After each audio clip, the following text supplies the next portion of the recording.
tener claro, ¿no? La circulación mayor y la circulación menor. La circulación mayor, ¿dónde comienza? Donde hemos dicho que entra el oxígeno. Ahora, ¿de qué va a depender que el oxígeno llegue, no? De que ese pulmón esté sano, que la capa alveolar esté en adecuadas condiciones para poder difundir el oxígeno y llegar a la sangre y esa sangre llenarse de oxígeno. Habíamos dicho que las venas pulmonares son las únicas que llevan sangre arterial. Las venas arteriales van a llevar hacia la aurícula izquierda. Y aquí importante, vamos a recalcar nuevamente la válvula mitral, ¿no? El ventrículo izquierdo va a pasar de la aurícula izquierda hacia el ventrículo izquierdo, ¿no? Y de ahí, donde va a ir, va a tener que volver a pasar a la circulación general a través de la aorta, pasando nuevamente por la válvula aórtica.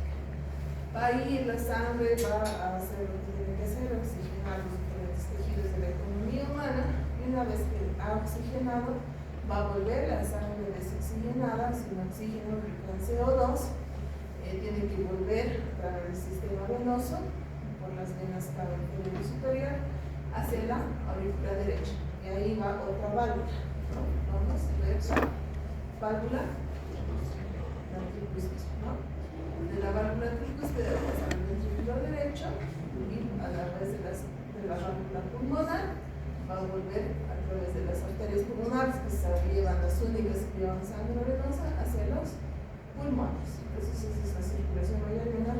Y aquí que todo esto tiene importancia, todas estas válvulas que hemos mencionado, porque cada una tiene una patología como tal, y cuando se altera ciertas válvulas, en este caso la mitral y la aórtica, nos va a dar grandes fallos, sobre todo izquierdos, y en el otro lado fallo derecho, ¿no? Entonces ahí se va relacionando con la clínica que vamos a ver en los pacientes. Ya hemos visto ya varias veces, hemos repetido el ciclo cardíaco, la contracción espumétrica, las válvulas encerradas, la inyección, la relajación, el llenado rápido. ¿Y por qué? ¿Por qué es importante? Porque cuando se alteran estas válvulas, esto que tendría que cerrarse, crear presiones, ya no se van a crear las mismas presiones y va a haber va a haber sangre que va a quedarse de remanente y eso tiene que ser rémola. Así está escrito en la fisiopatología. Y nuevamente, ¿no? El ciclo cardíaco, cómo se presenta con las válvulas cerradas, abiertas, las válvulas aórticas. ¿Y por qué? Porque eso es todo un juego de presiones, van creándose presiones. Y estas presiones, todas estas se alteran en diferentes patologías valvulares. Cuando nosotros queremos auscultar, vamos a auscultar foco pulmonar, foco aórtico, foco tricuspidio, foco mitral. ¿Cuál es la función de las válvulas? Permitir el paso de la sangre, vaya pasando de una cavidad a otra, en un determinado momento del ciclo cardíaco, lo que llamamos anteriormente. Existen dos tipos de anomalías. Una va a ser la estenosis y otra va a ser la insuficiencia. Ambas pueden coexistir, ¿ya? La estenosis, ¿de qué se trata? Es una dificultad de la válvula para abrirse, y la insuficiencia, más que todo, va a ser una necesidad de la válvula para cerrarse o que se oculte completamente en el orificio valvular. ¿Qué es lo que la principal causa de la insuficiencia? Es que hay un reflujo anormal de la sangre. En general, en todas las valvulopatías, si ustedes ven carreras que dicen antes en los países desarrollados ya no existe la fiebre reumática. Y alguna vez se he comentado, ¿no? O sea, yo cuando estaba rotando radiología por el 2010, no me acuerdo, más o menos, teníamos pacientes jóvenes de 14 o 15 años que tenían fiebre reumática. Me parece un poco sorprendente porque era como que tú leías en las barreras, porque van cambiando de edición, si yo tenía una edición más antigua. Entonces ahí decía lo mismo, que ahora dice, pero decía ya la fiebre reumática ha estado desapareciendo.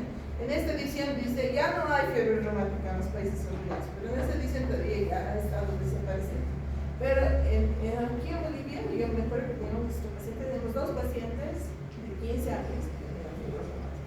Entonces, ya el PAI, si no me falla la memoria, más o menos en 2012, 2010, ya ha cambiado de esquema y ya incluye la vacuna para el estreptococo. Pero solo, imagínense los del 2010, ¿cuántos años tienen ahorita? 12, no sé, 14. Esos niños, si es que se han vacunado, porque ya hemos dicho, imagínense, mi el 4 de UTI, le han salido, no se han vacunado, o sea, imagínense a ese nivel que hay gente.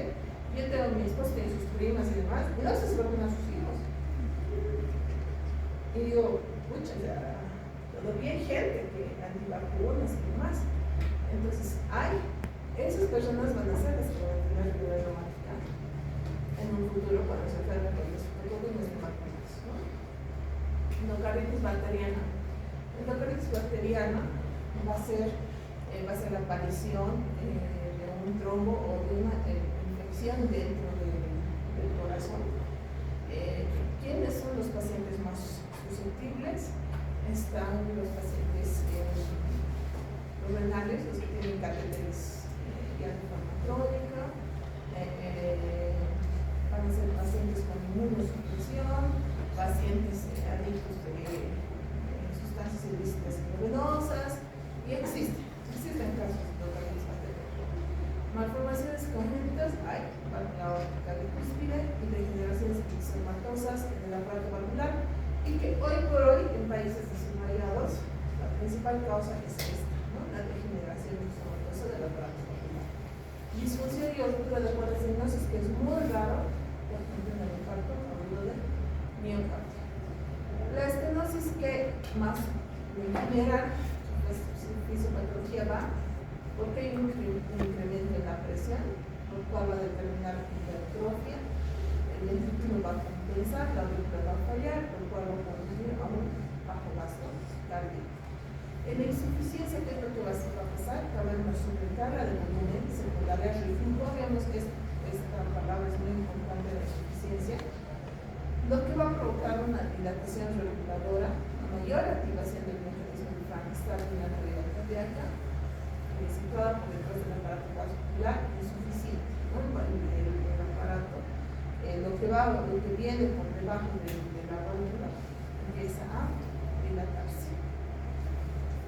Las manifestaciones clínicas en todas las valvulopatías van a ser soplos y ruidos anormales en la auscultación de los tonos cardíacos, flujo anormal de la sangre a través del aparato valvular. Ese flujo anormal va a provocar que nosotros auscultamos como soplos. Dilatación de hipertrofia de cavidades cardíacas, puede haber desplazamiento del latido de la punta del electrocardiograma anormal, electrocardiograma anormal, alteraciones hemodinámicas, activación de mecanismos y compensaciones como la insuficiencia cardíaca. ¿Qué factores de riesgo nosotros tenemos para las valvulopatías? En primer lugar, hipertensión, tabaquismo, diabetes, enfermedad, la mayor a 75 años. Y con estos nuevos factores de riesgo, que ya no son nuevos, ya sabemos que todos nuestros pacientes hipertensos, o que nosotros mismos tendríamos que cuidarnos para no ser hipertensos en el futuro. ¿Por qué? Porque este es uno de los grandes factores para nefropatías, síndrome coronario, arritmias, etc. El tabaquismo es algo que nosotros tenemos controlar, la adquisición de medicamentos, ya que repetir que también ya lo pensamos. Entonces comenzamos, cada válvula tiene estenosis e insuficiencia. Las más frecuentes o las más frecuentes que estenosis mitral. ¿De qué se trata? Que es la valvulopatía más frecuente, es el estrechez o disminución del área del orificio mitral, dificultad para el llenado del ventículo izquierdo, la diástole. El área valvular mitral es más o menos 5 centímetros. ¿Qué significa? Que esta área se va reduciendo. Ya no es 5, sino mismo viene a ser 4, 3. Cuando ya está menos de 2, ya hay síntomas en el ejercicio. Cuando está menos de 1, ya hay hipertensión arterial pulmonar, fallo renal. isquio pulmonar, disnea de reposo más edema multiple. La etiología me explica más ampliamente, es lo que es la neumática en pacientes años. ¿Qué sucede en la fisiopatología? Hay un fallo retrógrado, hay una hipertrofia de la pared auricular, dilatación de la aurícula izquierda, y esto es muy frecuente cuando ustedes escuchan fibrilación auricular. Lo primero que tienen que imaginarse es que es una aurícula dilatada. No puede haber fibrilación si no hay alteración de la aurícula. Estenosis de sangre en la aurícula, trombosis, embolismo sistémico, aumento de la presión de la capilar pulmonar, de la presión capilar pulmonar, insuficiencia cardíaca izquierda, con hipertensión arterial pulmonar y congestión pulmonar. Algo que tenemos que tener claro es que existe la enfermedad trombólico-venosa. La enfermedad trombólico-venosa va a englobar el TEP, pulmonar, y la trombosis venosa profunda. Esas dos cosas engloban la enfermedad trombólico-venosa. Cuando tu paciente tiene TBP, muy probablemente va a tener TEP, porque por eso es la circulación venosa que viaja. Cuando tu paciente tiene EPA, lo más probable es que tenga stroke. ¿Por qué? Porque es la circulación auricular. ¿Qué es lo que pasa? Que el corazón tiene que latir, sístole, diástole, sístole, diástole. Y en la fibrilación es un latido irregular, no se va llenando como debería. Entonces, al empezar a latir como loco, aletea, así, en la sangre que empieza a ser rémola, se va a empezar a girar en circulitos dentro del ventículo, y eso va a hacer la formación de trombos. Y esos trombos van a viajar a donde principalmente viaja, va a ser al sistema de irrigación cerebral, y por eso que más frecuente provoca stroke isquémico. ¿Ya? Entonces, muchas de las valvulopatías se van a también presentar con daño cerebral. La estenosis mitral se caracteriza por tener un fallo anterogrado, por un pobre llenado del músculo izquierdo durante la disminución del volumen sistólico. Ya habíamos hablado mucho del volumen sistólico, que es un determinante del gasto cardíaco. FIC, que dice que la gasto cardíaco es igual a presión cardíaca por volumen sistólico, ¿no? Entonces hay un pobre llenado del músculo izquierdo, ¿por qué? Porque va a disminuir el volumen sistólico, volumen stroke, que se llama. Poca tolerancia a la taquicardia, porque si esto es poquito y además el corazón empieza a latir rápido, imagínense, se acortan los ciclos históricos, por lo tanto se compromete todavía más la depresión del piso. ¿Qué tienen estos pacientes? Van a tener disnea, obviamente, por congestión pulmonar, inicialmente disnea de esfuerzo, octopnea, disnea paroxística nocturna, edema, infección respiratoria de repetición. ¿Por qué? Porque estos pacientes tienen congestión pulmonar constante, astenia, por disminución del gasto cardíaco, obviamente el gasto cardíaco va a estar disminuido porque el volumen sistólico está disminuido. Entonces, los pacientes van a estar asténicos. Signos de insuficiencia cardíaca derecha en fases avanzadas, en realidad tiene que primar la insuficiencia cardíaca izquierda, pero ya incluso va afectando al lado derecho en fases avanzadas. ¿Qué otras manifestaciones clásicas tendríamos? Las famosas que son las chapetas mitrales, ¿ven? Sus chapitas, facies mitral, el pulso parvo pequeño, latido respuesta débil, por caída de qué? Del volumen stroke o sistólico, estertores pulmonares húmedos para el edema pulmonar, incurgitación tubular, hepatomegalia dolorosa, edemas, insuficiencia cardíaca derecha, en fases avanzadas, latido para externo inferior vigoroso, expresión de la existencia de hipertrofia del ventrículo derecho. ¿Qué complicaciones nos trae? Principalmente edema agudo del pulmón, en cualquier situación de esfuerzo, hemoptisis por ruptura de pequeños vasos arteriales, arritmia, que habíamos dicho, va a dar retrogradación por edema celular, fibrilación, embolismo sistémico,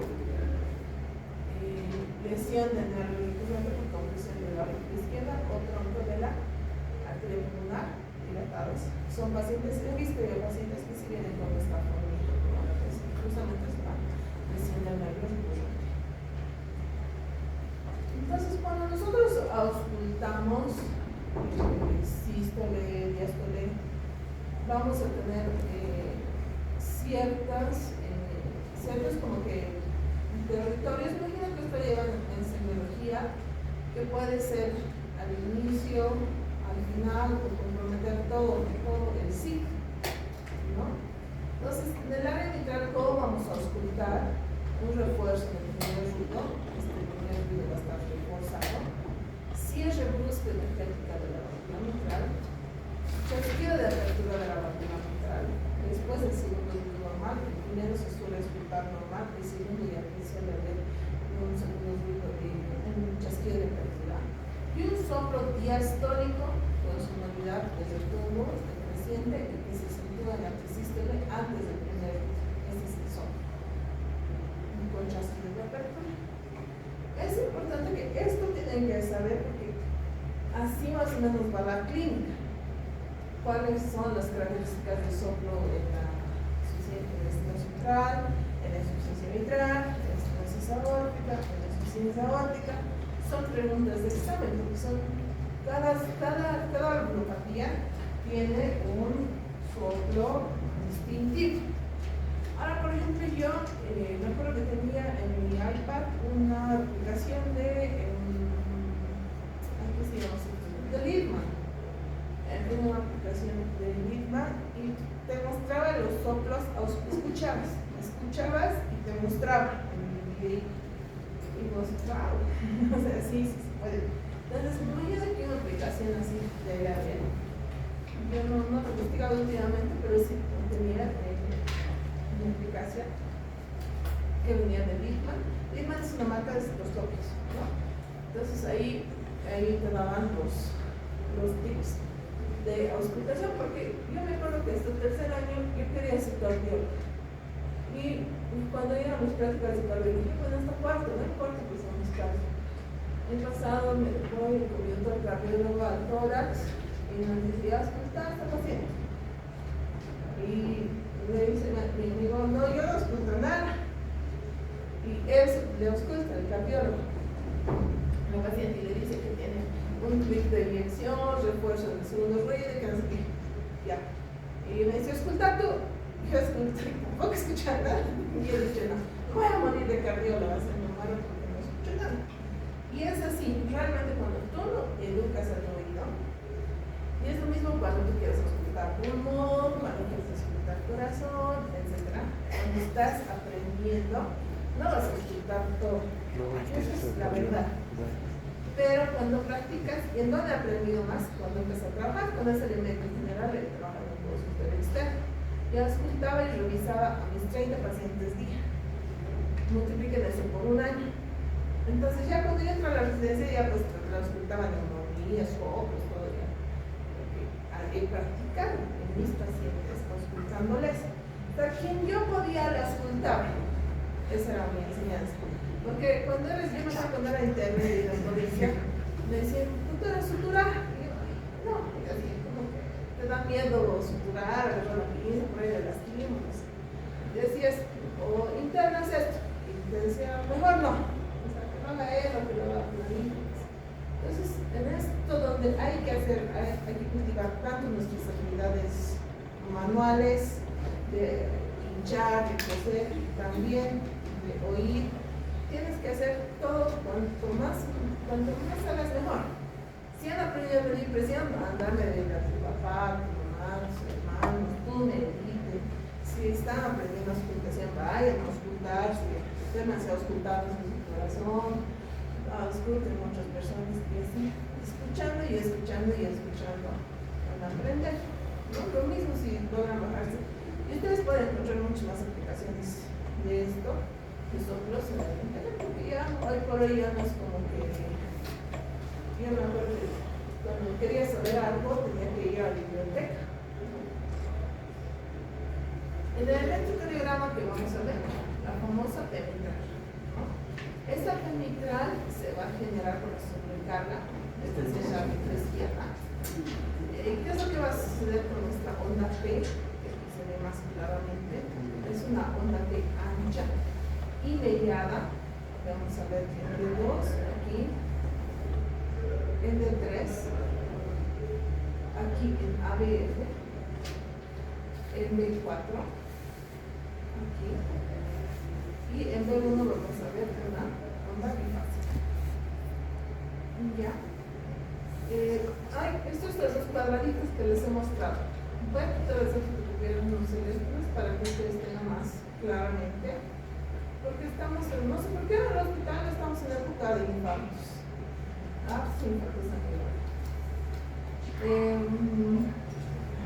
La onda P no debería durar más de 0.11 segundos. En estos casos se ve la onda P más ancha, mediada, tiene modificaciones como será aumento de la duración mayor a 0.11, astillada bimoral, la famosa P mitral, principalmente de 1 a 3, de 5 de 6, con predominio de fase negativa lenta en B1, disminución del segmento aéreo y también puede haber una onda profunda en B1 a B de 5 de 6, o sea, una sección de parte de miocardio. Ahora pasamos a insuficiencia mitral.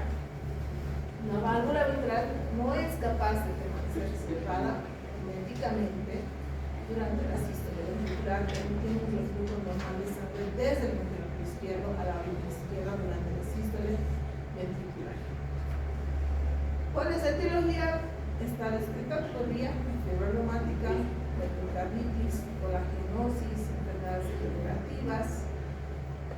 Puede ser congénito con una válvula mitral hendida, disfunción de la prótesis vascular, por alteración de la línea mitral, dilatación del ventrículo izquierdo, calcificaciones. ¿Qué es lo que sucede con la se dilata? Y aquí vamos a ver el patrón ventricular. Las células del corazón no se regeneran. Y no es que haber más células, sino que las mismas células se vuelven gorditos y grandes. Y eso va a provocar la hipertensión ventricular izquierda.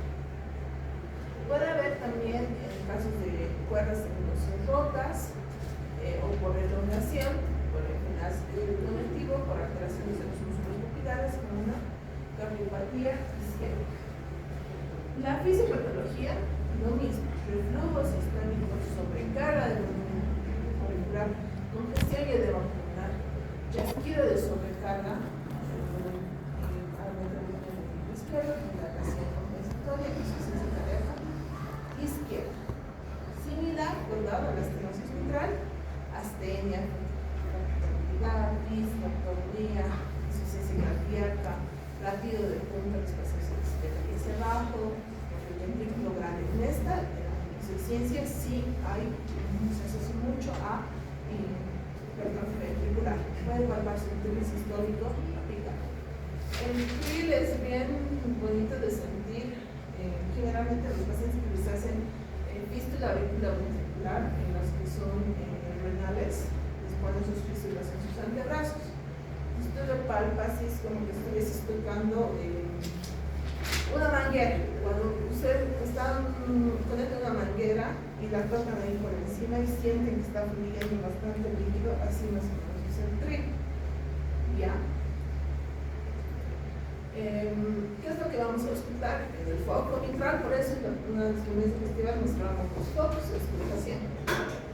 En el foco mitral tenemos un ruido apagado, la válvula no se cierra completamente, un soplo holosistólico, que dura todo. En la anterior habíamos dicho que era un soplo diastólico, ¿no? Este es holosistólico, un chorro de vapor que se propaga hacia la axila, puede ser meso o telesistólico también. Meso significa la mitad y tele al final, ¿no? Pero es sistólico. Miren cómo dura el sonido, no es como que va al otro, era como que al final sí tenía el vapor. El pulso arterial clásico descrito es el clásico pulso Scheller. En el electrocardiograma podemos ver una P mitral, signos de crecimiento de la izquierda, rayos X podemos ver este crecimiento entre los segundos y tercer arco izquierdo. Ese sí es uno. Ya se puede calcular el índice cardíaco, ustedes calculan el índice cardíaco, pero para calcular el índice cardíaco hay que tener una buena placa de tórax, tomaba respiración, con una adecuada técnica, y a veces no, por la técnica no se puede calcular adecuadamente el índice cardíaco. En el retorno ventricular izquierdo, ven aquí, ¿cuál es el crédito? ¿Cuándo podemos decir a simple vista solo de mirar el electro, que hay retorno ventricular? Y aquí dice, nuevamente, es el aumento de las células miocárdicas, no del número, en respuesta a la mayoría de los casos. Aumenta el trabajo cardíaco. Al aumentar la masa muscular se produce mayor voltaje en las ondas ERES, ya, aquí vemos, en las derivaciones precordiales izquierdas de 5 B6. Aquí ven estas ERES que están súper altas, en B5 y en B6. Y una onda S profunda en precordiales B1, B2. ¿Ven esa S? Bien profunda, esta S. En B1, B2, ERES altas, B5, B6. Y ahí podemos decir solo a simple vista, sin calcular, porque se puede calcular, que hay una hipertrofia del ventrículo izquierdo. Doctora, una consulta. No, creo que no recuerdo bien, ¿no son los índices de Sokolov del crecimiento de la siguiente va a ir. También se produce un aumento de duración del complejo. Puede ser mayor de 100 milisegundos, porque aumento de la reflexión intrínseca. Ahora, para calcular, existen varios índices. A priori, por eso les decimos, sin ver el índice, ya podemos decir, porque no voy a estar yo todo ese ratito contando cuántos cuadraditos y más, ¿no? A priori, podemos ver lo que habíamos dicho, ¿no? Vemos voltaje de onda R de 5 B6 altas y S muy profunda, es el B1, B2. Pero sí se puede calcular, es el famoso índice de Sokolov-Lyon, que es más conocido y más sencillo de aplicar. Consiste en medir la profundidad de la onda S. Miren, aquí está dibujado la onda S, mide esta profundidad de esta onda S. En B1, ¿no? Aquí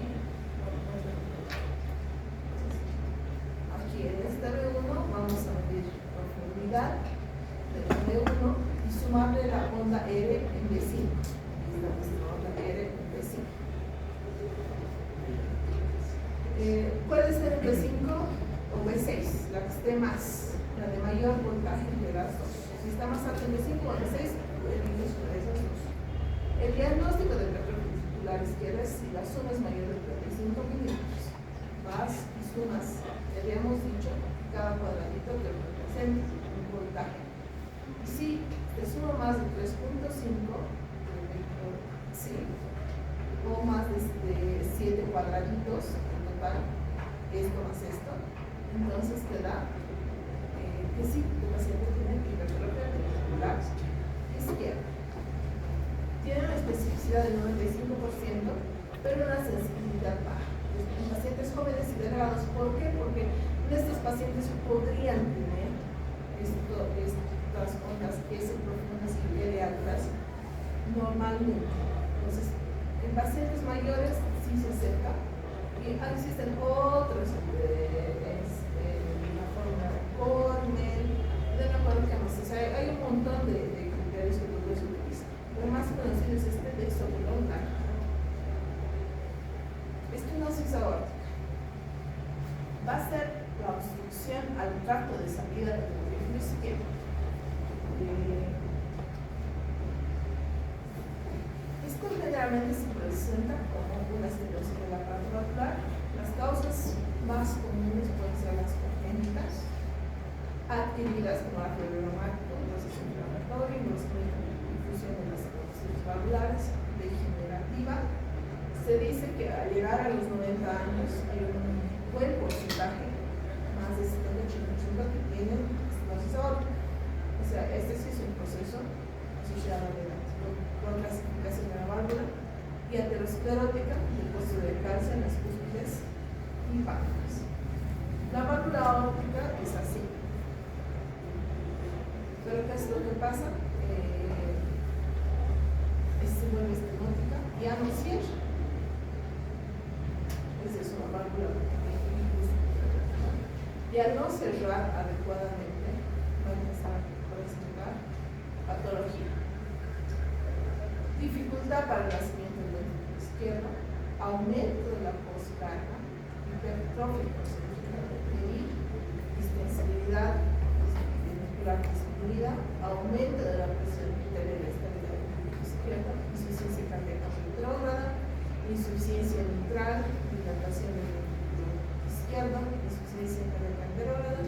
Esta hipertrofia nos puede resultar en aumento de ciertas moléculas que van a provocar mayor consumo de oxígeno, isquemia, arritmias y maldición. ¿Cómo se va a presentar el paciente? Son pacientes generalmente asintomáticos por mucho tiempo, presentan astenia progresiva, disnea de esfuerzo, disnea de reposo, tornea, disnea paroxística nocturna. También hay los famosos síntomas cardinales, que en este caso es 5% de los pacientes, y angorra. En la exploración física que podemos ver, latido de punta, desplazamiento hacia la izquierda del latido de punta, pulso parvo y tardo. Estos los pulsos también son preguntas de exámenes. El pulso celera, habíamos dicho de la situación ventral, el parvo y tardo, estamos hablando de la estenosis aórtica. Dificultad, el nacimiento del ventrículo izquierdo, presiones arteriales disminuidas, en este caso la disminución de la diastólica, TRIP, sistólico culpable en el borde external izquierdo. Y a la auscultación, nuevamente, vamos a tener un soplo sistólico, en realidad mesosistólico, de morfología romboidal, disminución del flujo aórtico por la válvula estrozada y un chasquido clic de eyección después del primer ruido. Aquí escuchan el primer ruido y van a escuchar un clic, que generalmente es después del primer ruido por la tensión de la válvula aórtica. En el electrocardiograma vamos a ver similar que en la estenosis mitral hay síndrome, hay crecimiento ventricular izquierdo con otras grandes M5, B6, S profundas M1, B2, ondas T negativas por sobrecargas de presión. Entonces vamos a hacer foco en B1, B2, B5, B6. Esas son las características muy similares. En el ecodoppler, porque es importante, en todas las valvulopatías es importante se ve la ecocardiografía doppler, porque esto nos puede permitir clasificar, medir el área valvular y el gradiente transvalvular. Entonces, cuando está el área de mayor de 1.5, decimos que es leve. Cuando está entre 1 a 1.5 es una estenosis aórtica moderada, y cuando está menos de 1 es severa. Insuficiencia aórtica. Esta incapacidad de los velos para el cierre hermético de la aórtica determinando un reflujo diastólico desde la misma al ventrículo izquierdo. Aquí empezamos a valorar función diastólica. Cuando se presenta la insuficiencia aórtica, podría anomalías de los valvulares, cuando hay regulación, regulación de las válvulas, regeneración de la actitud, recompresión de Marfan, anomalías de la raíz aórtica, dilatación de la raíz aórtica. En la insuficiencia aórtica aguda tenemos algunas que pueden ser agudas, que básicamente se van a clasificar como edema pulmonar, por este flujo retrógrado que ya habíamos descrito, y pueden ser crónicas, que van a presentar insuficiencia cardíaca crónica, que va a avanzar por el tiempo. Las manifestaciones clínicas van a presentar insuficiencia cardíaca, pueden presentar datos de isquemia, disnea, tornea, angina, palpitaciones. Claro, lo importante es el síndrome.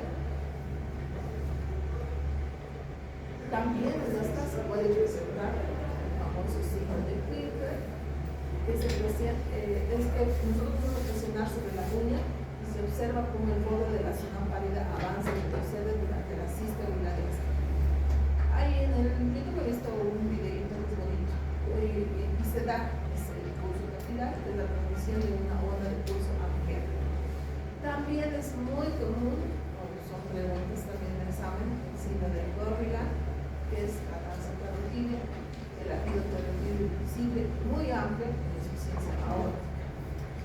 Aquí también hay pulso cele, pero también es magnus, pulso magnus y cele.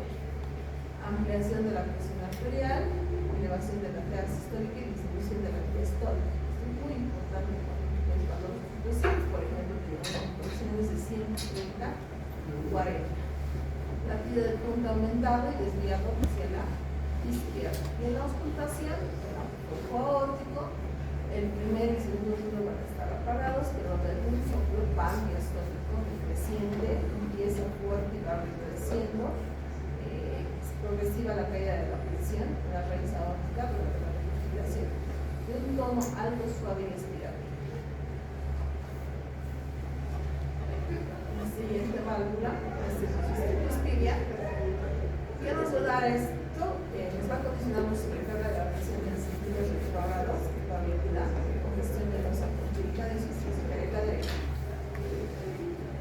El soplo va a ser un soplo diastólico por su presistólico y chasquido de apertura en la insuficiencia tricúspide. No, generalmente hay insuficiencias tricúspideas funcionales, por ejemplo, los pacientes con anemia o pacientes embarazadas.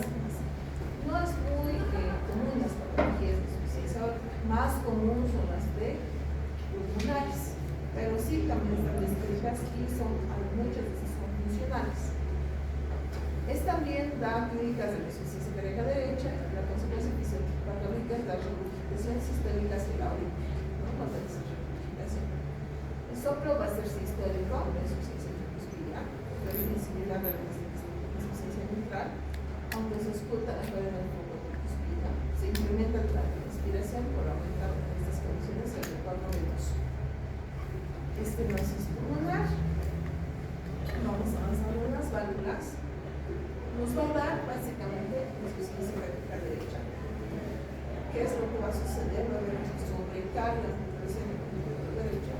Y a la auscultación podemos auscultar un clic de eyección y un soplo sistólico de patología tropoidal. Y finalmente la insuficiencia pulmonar, que nos va a dar toda la clínica de la insuficiencia cardíaca derecha. Fisiopatología de la respiración y sobrecarga del pulmón derecho. Y en la auscultación, un soplo diastólico de presión pulmonar, generalmente equiparable al de la insuficiencia aórtica. Todas las válvulas tienen estenosis e insuficiencia. Las más importantes son estenosis mitral, insuficiencia mitral, estenosis aórtica, insuficiencia aórtica. El resto, incluso si ustedes ven en papeles, no hay mucha, no dan mucha tecnología como